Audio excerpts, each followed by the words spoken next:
गर्भ का अर्थ होता है कोख। इस आसन में शरीर की आकृति गर्भ की भांति या गर्भ में पल रहे बच्चे की भांति बन जाती है। इस आसन के अभ्यास को उच्च आसन श्रेणियों के अभ्यास में रखा गया है। इसके अभ्यास के लिए पहले अपने स्थान पर पद्म आसन में आ जाएंगे।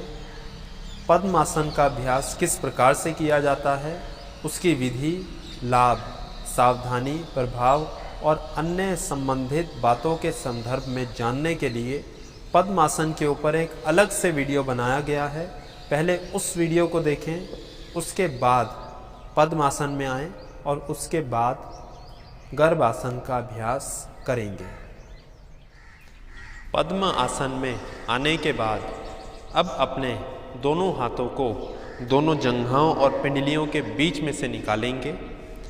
पहले अपने दाएं या बाएं किसी भी एक तरफ के हाथ को पिंडली और घुटने के बीच में से इस प्रकार से लेके जाएंगे। फिर दूसरे हाथ को भी लेके जाएंगे।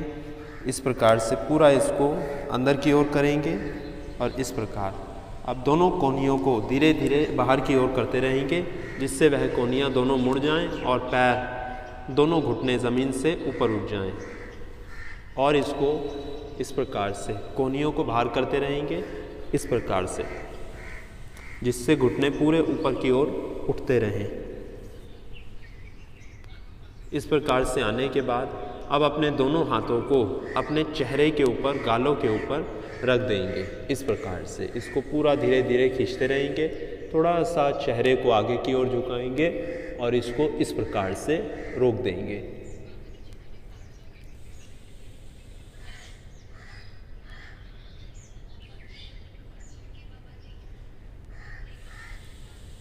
सांसों की गति सामान्य रूप से चलती रहे, शरीर बिल्कुल स्थिर रहे और धीरे धीरे अब हाथों को पहले ज़मीन पे लेके जाएंगे, घुटनों को धीरे धीरे ज़मीन की ओर रखते रहेंगे और दोनों हाथों को घुटनों और पिंडलियों और जंघाओं के बीच में से निकालकर वापस ले आएंगे। आसन के दौरान सांसों की गति सामान्य रूप से ही चलती रहेगी।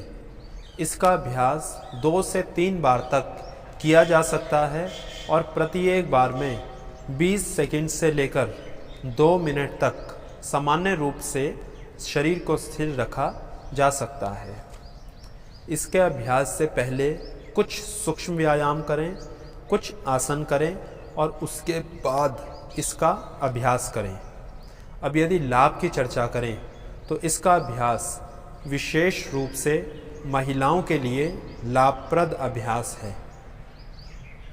पेट से संबंधित समस्याओं के लिए, शरीर में कमज़ोरी होने पर इसका अभ्यास लाभ करता है।